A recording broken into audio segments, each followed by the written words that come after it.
complex, much too complex, too complex, much too complex.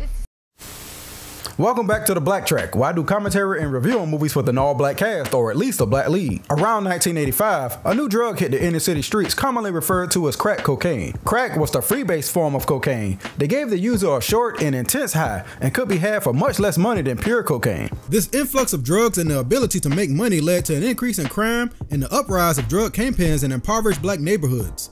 The idea of the inner city drug kingpin led to the creation of the movie New Jack City, a 1991 crime drama written by Barry Michael Cooper and Thomas Lee Wright, and directed by Mario Van Peebles. Cooper and Peebles came up with the idea of a story about a drug kingpin rising from a small-time dealer to the biggest crack seller in the city from their own experiences growing up around similar criminal elements. This was Peebles' directorial debut, and he mentions that he took inspiration from movies such as The Untouchables and Scarface to craft a ruthless, egomaniacal drug lord named Nino Brown. The inspiration definitely shows throughout the movie, but where those movies centered more on the Italian and Cuban side of the drug game, New Jack City shows the effects from the perspective of the black community and the dynamic they have with the local drug dealers. Mario Van Peebles described Nino Brown as somewhat of a hood superhero because of how drug dealers at the time were larger than life and viewed as something to strive towards for young black males. The portrayal of Nino Brown by Wesley Snipes does a lot to reinforce that notion. This role was a tour de force by Snipes, who I've always called the greatest triple threat in Hollywood because he can seamlessly do action, comedy, and drama. All three are on full display during this movie, and it's his performance that gives this movie and the character Nino Brown its enduring legacy. He's backed up by a cast of mostly new actors with only a few credits to their name by this point, like Chris Rock, Bill Nunn, Alan Payne, and Ice-T, who plays a cop in this movie. Ice-T gets clowned sometimes mistakenly for playing a cop in this movie after performing a song called Cop Killers, but he actually recorded Cop Killers after this movie, so I guess you can only really get on him about his Law and Order stuff. He may not have been the best actor, but Ice-T was a hell of an artist and helped contribute to the film's amazing soundtrack. The movie could low-key be considered a musical because the music is so good. I'm glad it's not though. The last thing this movie needed was singing. Does this mixture of 1991 drugs, music, and murder make for entertaining viewing in 2021? Let's BlackTrack and find out.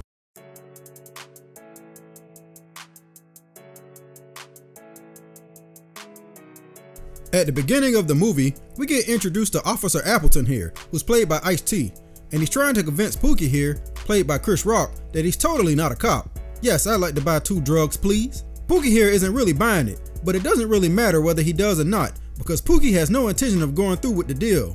He's just a stick-up kid, and takes Scotty's money the first chance he gets. This results in a bike versus foot chase that messes with my anxiety in all kinds of ways when Pookie starts going down these steep stairs. I would have been caught immediately because there's just no way, buddy. Pookie makes it pretty far before his cardio gives out on him, and he makes the stupid decision to pull out a gun. I admire Scotty's restraint for being a cop and not just shooting him within the first 5 seconds of the chase, but all bets are off now, and he hits Pookie in the ankle, ending the chase, and also giving back to the community at the same time. We need more cops like this. His acting skills may not have been the best since this was his first major role, but that's partially why he was given the role of Scotty. Although he was playing a cop, he was supposed to be a cop with a convincing street cred, but as you'll see, he's written to be pretty terrible at his job. As a side note, originally the role was given to Michael Wright, who played Eddie King Jr. in The 5 Heartbeats, but he turned the role down, a decision he said he later regretted. Honestly, I could have seen him playing Pookie instead of Scotty. Speaking of Pookie, let me blow your mind right quick.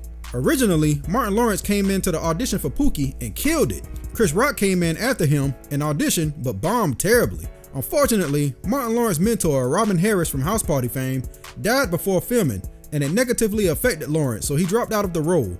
So they brought Chris Rock back, and the rest is history. I mean, I like Martin Lawrence and all, but I'm pretty sure I'm not the only one who cannot see him as Pookie. Next, we meet Nino Brown and some of his Cash Money brothers, G Money and the Dutter Man, played by Alan Payne and Bill Nunn.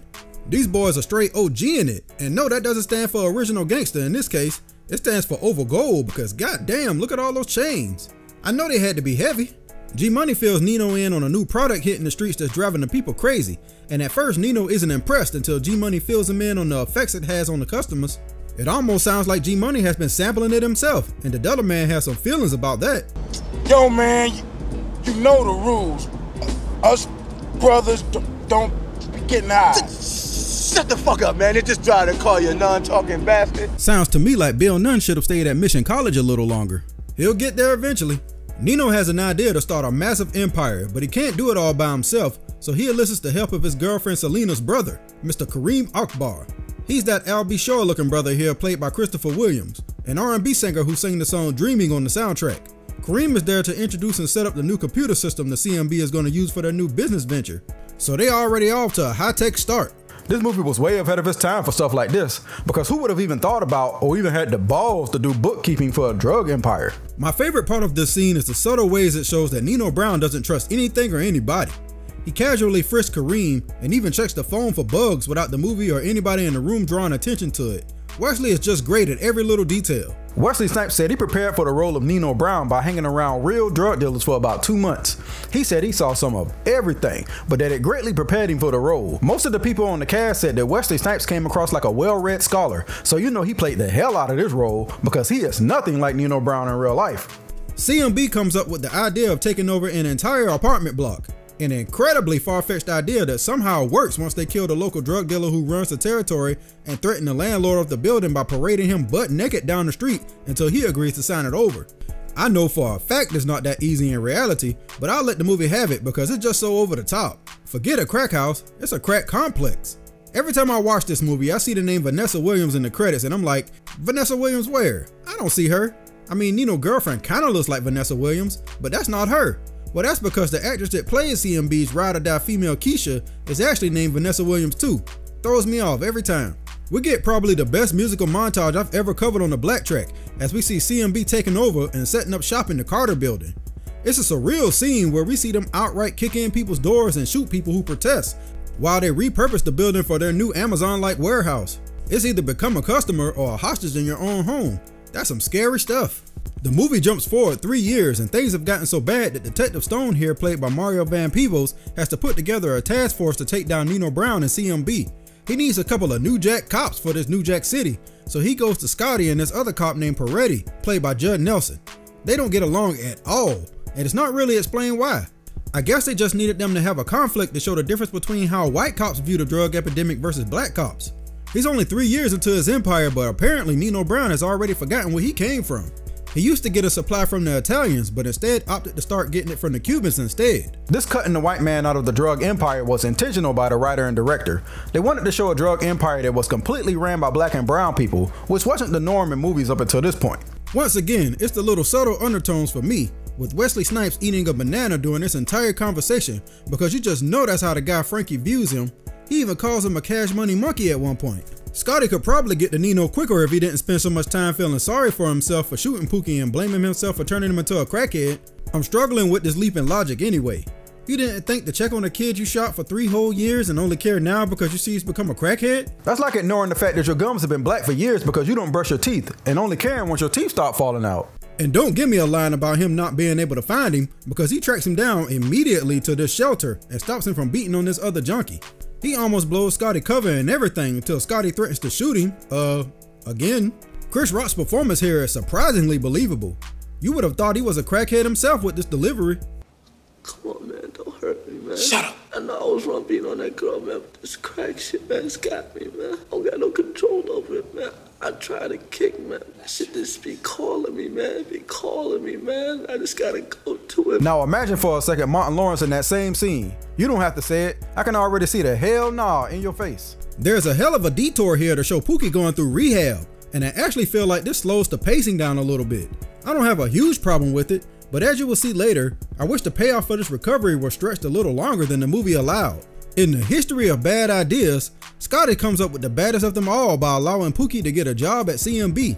This is his big plan to infiltrate the facility and get enough evidence to take Nino down. Dude is like 2 weeks fresh off the rock, and you're gonna put him right back in the element? He does give them valuable intel though. The Carter is like going to your local Blockbuster or Sam's Club. You have to show a membership card, they scan you in, you send your money through a little tube and pick it up out of a tray like you at a Wells Fargo, and you get to enjoy your purchase at a dine-in area like it's a Costco. Check out how all the employees have matching hats and jackets and everything.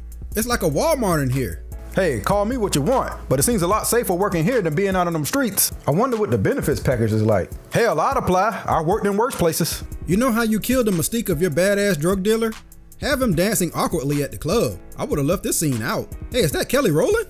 It's not, but it's a girl named Uniqua, played by Tracy Camilla Johns, who you might recognize from Spike Lee's She Gotta Have It. G-Money had a few run-ins with her, but it's looking like it's about time for you to pass that, homie. Just judging by Nino's stare down. Scotty and the task force are ready to take this thing to the next level and have Pookie wear a wire and a camera. Even by 1980s fashion, this thing would have been ugly. Who would fall for that? If anything, it would only capture footage of Pookie getting clowned for his belt for 8 straight hours. Joke's on me because Pookie gets a promotion to the crack factory, and understandably so, Stone doesn't think he's ready to be in a room full of crack. As a side note here, I never paid much attention to the random baby Stone is carrying, but in the director's commentary, Mario mentioned that he only included the baby to try to convey a backstory for the character, instead of just outright telling you that he's a family man with a newborn. It was his way of giving the character depth without wasting time on scenes spelling it out. I just think that's clever and fascinating filmmaking. What isn't clever is Scotty laying the guilt trip on Pookie right before the big operation. You better be ready, homeboy, because you owe a whole lot of people, man. Yo, me, yo, yourself, yo, the whole community, man. You even on my mother. Yeah, that's right. Little junkie just like you. Killed my mother back in 1974. Didn't take no money, didn't take no jury. Just pow! Took her life, you know what I'm saying? What the hell, Scotty? Why drop all this exposition on his shoulders? He didn't kill your moms personally. Also, I feel like this important character motivation should have been mentioned way earlier in the movie. See, the thing about addicts is when you're addicted to something, whether it be alcohol, drugs, or smoking, that's essentially who you are. I once read that an addict will always be an addict, or an alcoholic would always be an alcoholic. You never cease being that, and you don't learn to live with it, but rather you learn every day how to live without it, and it's a lifelong struggle. So it's no shock that it doesn't take much for Pookie to go back to the pipe because of the pressure. Funny story. Chris Rock said that following the release of the movie, random drug dealers used to come up to him to be nice to him, only to slip free crack into his pocket. That's crazy. Being high definitely stands out at the job, so it's immediately noticed by the wrong people. G-Money was already skeptical of whether Pookie was sober or not, and this is all it takes for him to realize something is up. With Pookie's cover blown, the cops execute a full-scale raid on the facility. I don't understand why this raid even happened. Yeah, it would have been nice to save Pookie's life and all, and maybe get some evidence, but it just seems like an irrational and bad idea. Plus, if you already had the means to do this, why not do this when the building was being taken over 3 years ago? I know people had to be calling and complaining about it. I don't know, like I said, Scotty is a terrible cop. They had to know the CMB would be ready for this. They not only pull out every floppy disk, I feel old just saying that, but they also burn all the paperwork and rig Pookie to blow the building up. So much for the job security. Pookie's head is turned completely around backwards and he's tied to a chair. Who the hell was strong enough to do that? Is the Dutter Man that strong? Let me know if you noticed something funny that the editors missed in this scene. Shit. If you touch Pookie, it blows. Did you see it? Chris Rock accidentally blinked, and either nobody caught it or they just decided to leave it in. Apparently, Chris Rock had to sit in his chair for a long time while they filmed this bomb defusal scene, and it's only so long you can sit there and pretend to be dead. Why wouldn't they just write his death to be with his eyes closed? They deactivate the bomb at the last minute and ponder how pissed Stone is going to be that they jacked this up. Nobody is probably more pissed than Nino Brown though. Not that his crack empire just got destroyed, but more likely because G-Money called to deliver the bad news while Nino was in the middle of his turn with G-Money's freak. G-Money all in his feelings about it too. Hello. I knew I should have treated you like a hooker. You ain't nothing but a high-priced hoe. Put Nino on the phone, bitch. It's for you. She for the streets, G-Money. Nino demands that everybody meet at the mansion so he could get to the bottom of it all, and we get the best scene of the whole movie. I have so many questions though. Did he also demand that they all wear black and turtlenecks too? Or is that the approved company attire for board meetings? I've never seen a more corporate criminal organization in my life. Since G-Money is the right-hand man, Nino pins everything on him, which outrages G-Money. Shit. Sit your $5 ass down before I make change. He immediately blames everything on Kareem Akbar, who Nino makes an example out of and delivers a cold line in the process. Nino! Huh? I never liked you anyway, pretty motherfucker. I was cracking up at the director's commentary because Mario Van Peebles said that Will Smith called him once and said that the moment that Wesley Snipes stabbed that knife through Christopher Williams' hand was the moment that the dark-skinned bros finally took over. Because everybody knows that Wesley Snipes was the man who ushered us chocolate bros into the Renaissance. Damn, Mr. Pipe, how everybody in this movie deals with stress? It's around here where New Jack City kind of starts to lose me. It doesn't become a bad movie or anything, it just becomes a different kind of movie. Up until this point, it was basically about infiltrating the CMB and Pookie and Scotty's redemption story. I almost feel like you could have made a whole movie out of that and dragged out Pookie's death until a little later in the movie. But New Jack City pivots to a whole new scheme in the middle that kind of makes it feel like two different movies. Now Scotty decides to go undercover himself and pose as a drug dealer who's interested in supplying Nino with his crack. Only his real plan is to put G-Money and Nino against each other. This could have been an entire movie on its own, and looking back on it now, I kind of wish they picked one instead of trying to do both. The movie is so well put together that you don't even care though. Of course Nino doesn't trust a motherfucker, so he demands that Scotty stick to him at all times to see what he's about. See, the problem with this is that there's not enough time left in the film to show Scotty balancing his police duty with his undercover duty. From here on out, it's like he's only a drug dealer, and it would have been far more suspenseful if we saw him trying to avoid being detected as a cop while undercover. I'm just nitpicking though, so it's not that much of a deal breaker. Nino tells Scotty a story about how he became a drug dealer while they are chilling on the rooftop one day. The leader of the group, Jughead, he told me, said that to prove my loyalty, I had to snuff somebody out. I walked up on this lady. I mean, she must have been a school teacher or something. I was so fucking crazy, man, I didn't even care. I stepped to her.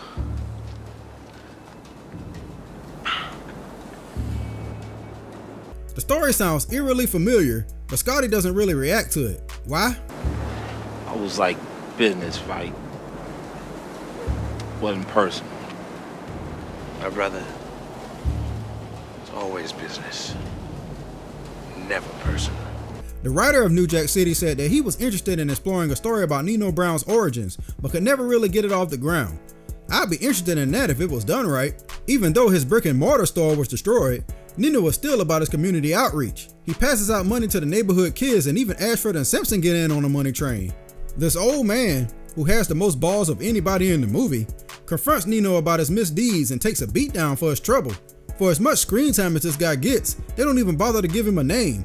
The credits literally list him as Old Man. He's played by longtime actor Bill Cobbs, and for the sake of story, we'll go ahead and just give him a name. Let's call him Mr. Jerry. Yeah, he looks like a Jerry. At this point, Nino is just doing random stuff, because we get a scene at a wedding that he paid for, and we never really found out his relationship to the people getting married or anything. He's just there because everybody loves Nino Brown.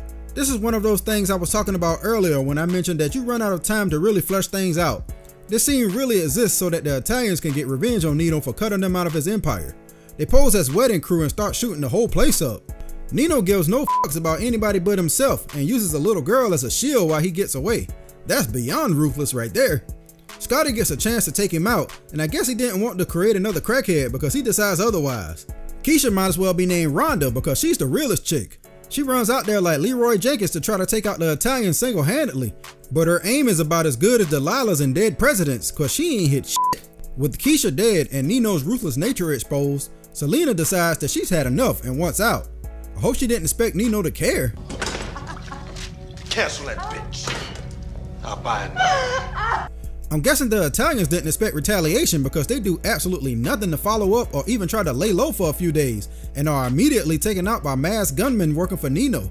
Speaking of Nino, he's falling apart it seems. Pride cometh before the fall and all that jazz. This scene showing Nino crumbling under the weight of his actions is a callback to a line the Dudder Man had earlier in the movie about getting high on your own supply. Only in this case, he's not getting high off drugs. He's getting high off an ego. By this point, Nino has gotten so high on his own power and ego that he's making irrational decisions and is beginning to tear everything apart. Case in point, he allowed Scotty to get so close that he's about to do an honest-to-God drug deal with a cop. That is until Kareem, who's loyal as hell might I add, finally recognizes Scotty as a cop because Kareem was at the park when Scotty shot Pookie. I can't even blame Scotty for this one. That was like 3 years ago, and who would have thought Kareem Akbar would have the memory of a dolphin? With his cover blown, the cops rush in and CMB scatters. Dog, you don't look like you need to be a cop. You look like you're about to crap your pants. All of a sudden, New Jack City turns into First Blood because Nino starts taking dudes out Rambo style. God damn. I know I said Wesley Snipes was a triple threat, but I don't think that now was the time to turn this into an action movie. The only CMB member who stayed to fight was the Dudder Man, but at least they built him up to be strong because it takes an insane amount of bullets to finally kill him. When somebody says they want some muscle, I'm pretty sure the Dudder Man is the type of muscle that they're talking about. With key members dead and the organization in shambles, G-Money and Nino have a heart-to-heart on the rooftop. G-Money apologizes for allowing a cop into CMB, but also lets Nino know that he was just tired of being belittled in front of everybody and just wanted a little bit of power for himself. This is an incredibly powerful scene for how short it is, and even the filmmakers knew they had something special. So they just laid out of it and let Wesley and Alan Payne do their thing. CMB, man, we all we got. Am I my brother's keeper?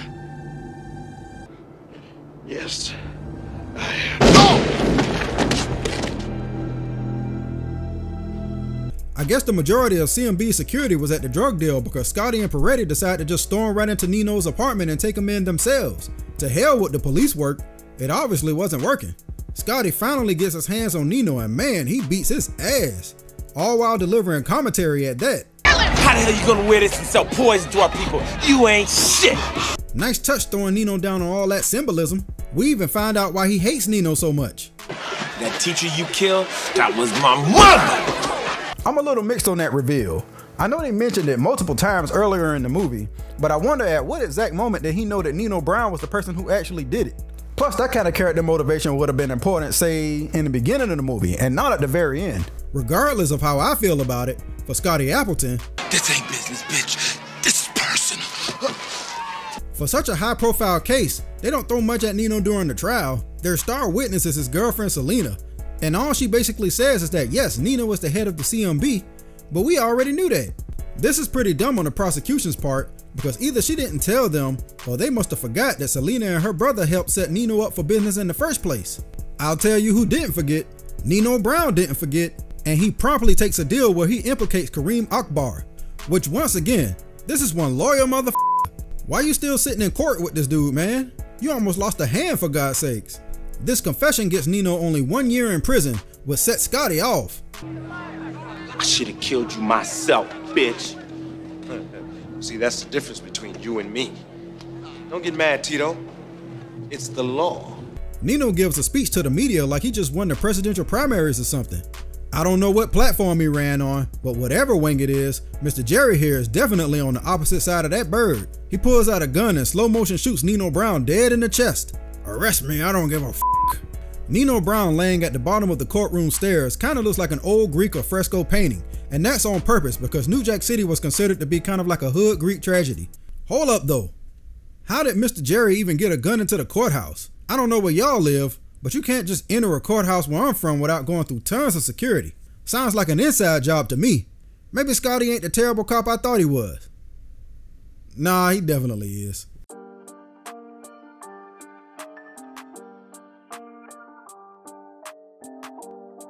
On the surface, New Jack City seems like any other crime drama like Scarface or The Untouchables, and admittedly, it was inspired by both those movies. However, I feel the change of scenery and the social climate do more than enough to differentiate from those movies. Just hearing all the subtle details that Mario Van Peebles placed into the film as a nod to other genres makes me look at New Jack City in a whole new light. From things like the big meeting scene being reminiscent of Dracula's castle because he wanted Nino to be viewed as an evil monster, to the aforementioned visual of Nino laying at the bottom of the court stairs being reminiscent of a Greek tragedy painting. You have to appreciate a director with that fine attention to detail for things that the casual audience won't really even think about. All that stuff probably wouldn't mean much in the end if it didn't have such a great cast to carry it. But thankfully, everybody here did their job. Wesley Snipes is masterful in this movie, and his portrayal of Nino Brown in the film itself has inspired a ton of copycat characters in black drug kingpin films over the years, all trying to capture the magic of quite possibly the most famous cult anti-hero in black cinema history. This role helped catapult Wesley into superstardom, so his impact can't be minimalized. In fact, pretty much all the cast who wasn't already well known gives this movie credit for jumpstarting their careers. I'm not a huge fan of the narrative structure, and I feel like they should have either went with the Pookie redemption story and have it end with his death leading to the downfall of the CMB and the capture of Nino, or go all in with the undercover cop angle and have it be entirely about Scotty trying to not be discovered while infiltrating CMB. Even with both stories clashing with each other, it still works though. It just keeps it from being perfect. My grade for New Jack City is a B+. It's an incredibly smart film with timeless social commentary, great music, and good performances throughout that places it above your average drug crime movie. And that does it for this episode of The Black Track. Let me know what you thought about New Jack City in the comments below. And don't forget to like, share, subscribe, and turn on notifications to help me grow my channel. And until next time, I'll holler at you. I know I do a lot of joking here at The Black Track, but if you or anybody you know is struggling with addiction, then call the drug addiction hotline at 1-800-662-HELP. That's 1-800-662-4357.